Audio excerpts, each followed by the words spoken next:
Magandang araw po mga boss at welcome back po dito sa ating YouTube channel. Sa video ito ay mayroon po akong isi-share po sa inyo na itong ating tanggap na repair Tusundra na EB5 Auto BT kasi may Bluetooth po siya. Ang diferensya po niya, problema po niya ay yung left channel po niya ay medyo pangit po yung tunog, mahina po siya, tapos meron siyang mga scratchy na, tapos may mga putok-putok minsan, ganyan po mga boss. Ngayon ay di ko sana ito i-vlog, kaso lang i-share ko na lang sa inyo para mayroon din tayong mapulot nito na aral at saka for ano na tindag content na rin po mga boss. Saka yung for future reference mo po na meron tayong matingnan. Nakakonect na po yan mga boss, nakakonect na po yan yung speaker. Meron na pong line in audio sa kanyang dito sa CD BCD, tapos nakasintro yung kanyang balance. Yan, nakakonect pa po siya sa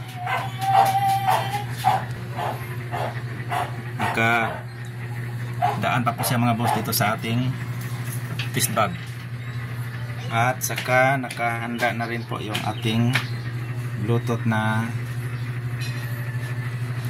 receiver, yung player natin, yung itong cellphone mga boss. Naka-play na po yan. Ngayon subukan natin, pakita ko sa inyo kung ano yung playman nito mga boss. Ayan, nag-click na po yung relay mga boss. Gulin po natin.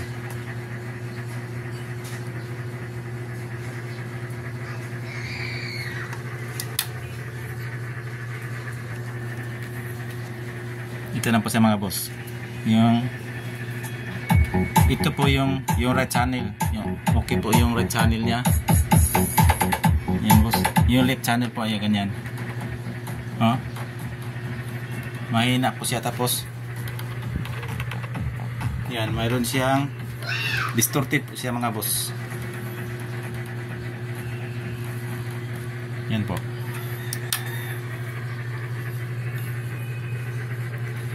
Mayroon na po tayo nakuha na itong maliit na transistor sa kanyang pre-drive. 1815 po yung number po niya. Mayroon po siyang leak mga boss. Mamaya ipapakita ko sa inyo mamaya. Tapos pinalitan natin, hindi pa rin. Tapos meron tayong nakita na open itong isa, yung B649 na dito sa left channel. Ito po yung kita natin na open. Palitan natin niya mamaya. Tingnan natin kung ubra na po pa siya mga boss.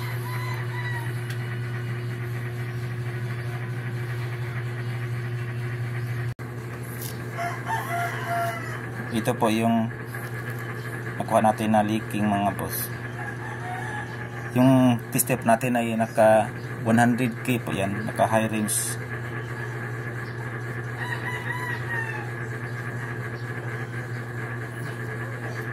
Ito kay okay po siya. Ayan, tapos yan, dapat sakto yan, sakto, hindi lang deflect. Itong isa ay meron talagang deflect ito.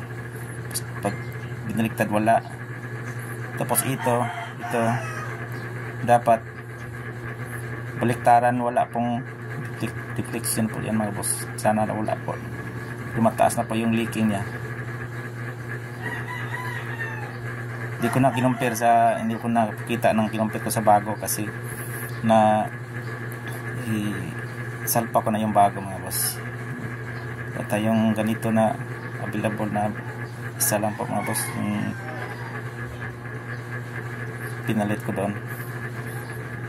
Saka ito leaking po ito mga boss.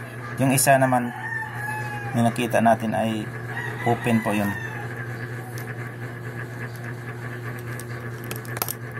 Subukan natin kung maipalit ko na yung isa. Yan po yung multi-testing po natin mga boss. Naka high range po siya, 100k po mga boss. Kaya ma-detect po niya kung yung mga leaking na transistor. Ito po mga boss yung isang sira, yung B649A. Test po natin.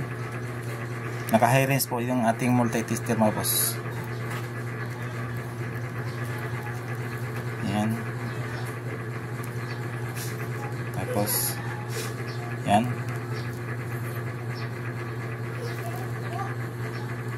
Hindi pa siya nagdi-deflect. Yan. Kabilaan wala din. Ito wala. Wala. Open talaga mga boss. Ito yung bago. Yan. Nag-deflect po sa kabilaan wala. Ito. Okay siya. Tapos baliktad. Wala. Tapos itong isa kabilaan ay wala. Ito po ay okay mga boss. Ito ay okay. Itong isa ay ano po siya, open na po mga boss.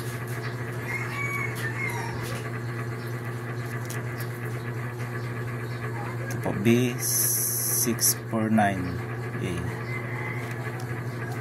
Balikan ko na lang kayo pag na salpak na natin itong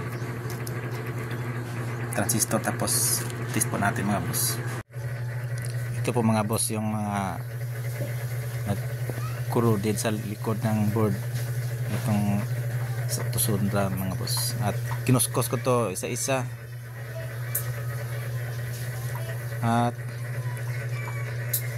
isprihan ng ito na po mga boss. At final testing na po tayo sa ginagawa natin na tusundra na EB502 BT na amplifier. Yan, na-fix ko na yung at meron din akong mga kinuskos dyan sa likod ng board na nagkurod, at yun ay inisprihan ko din. Inisprihan ko ng ito, yung electric insulation varnish. Clear po to mga boss, na insulation varnish na aerosol, para ma-protect po siya sa corrosion po. Yan, mayroon na pong speaker yan. Tapos di na po yan nakadaan din sa test valve, nakadiretso na po yan doon sa saksakan ng outlet, yan sa outlet, at naka bluetooth kasi diretso na po tayo sa bluetooth connection. Volume na po. Ayan, okay na po yung tunog niya mga boss. Ayan, left channel yung sira kanina, yung right channel yung okay. Ayan, okay po mga boss. At dito lang po yung vlog natin mga boss, at maraming salamat. God bless po sa ating lahat.